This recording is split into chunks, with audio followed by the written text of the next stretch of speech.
molim vas, što je cilj koje je svrha ovog javnog prosvjeda?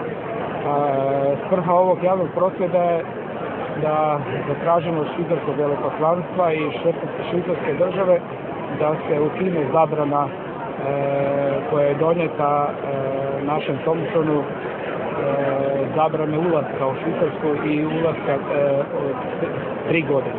Također tražimo ispriku jer u Hrvatskoj nije bio građanski rat, nego je bio domovinski rat, obrambeni rat. Zna se tko je agresor i tražimo ispriku od švicarske vlasti jer mi nismo fašisti, nego smo domoljubi koji volimo svoju domovinu i nikad nismo bili fašisti. Znači, te etikete koje idu prema nama, prema Hrvatskoj domovini, prema Hrvatskoj državi, ide od strane Pantovčaka, ide od strane Stjepana Mesića.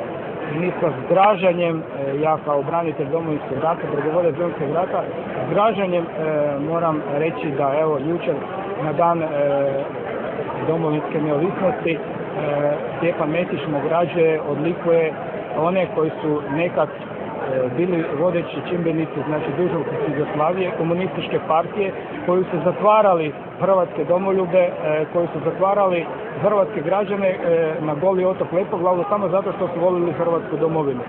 A mislim da je to presedan da oni koji od 1991. godine su bili u mišjim rupama, za koji, na primjer, od Ivana Latina i drugih, da oni danas dobivaju za zasluge za stvaranje demokracije, stvaranje Hrvatske države, da je to sramotni čin izdajnika po nama Stjepana Mesića.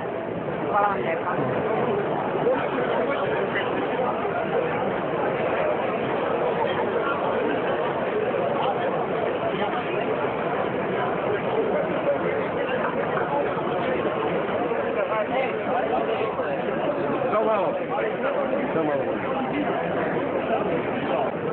Sve vas pozdravljam na ovom prosvjednom skupu koji smo organizirali zbog skandalozne i nedemokratske odluke švicarskih vlasti o zabrani pjevanja i kretanja Marku Perkoviću Thompsonu. Mi smo danas ovdje došli poručiti švicarskom veleposlaniku da se ta sramotna odluka mora hitno suspendirati i da se njegova vlada žurno mora ispričati kako Marku, tako i cjelokupnom hrvatskom narodu.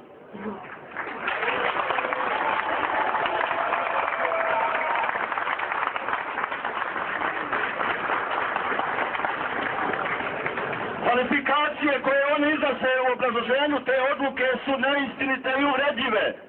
Marko Perković Thompson nije fašistički pjevač. Hrvati nisu fašisti, a domovinski rat nije bio građanski rat.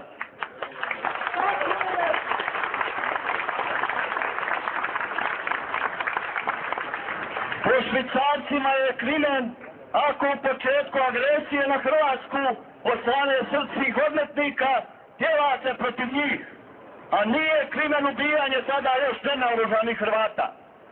Mi preko toga ne možemo i ne želimo prijeći.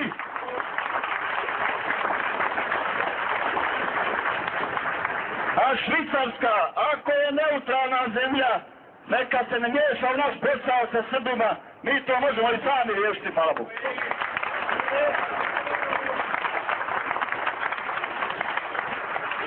Došli smo im dati prigodu da dokažu svoju neutralnost, demokratičnost i evropsku kulturu ponašanja, sve da iskažu poštovanje prema državi Hrvatskoj i prema njenom staroevropskom narodu. Ako ovu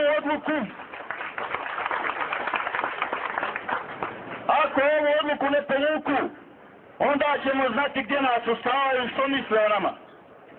Pa slijedom toga, onda ni oni ovdje više nisu dobro došli.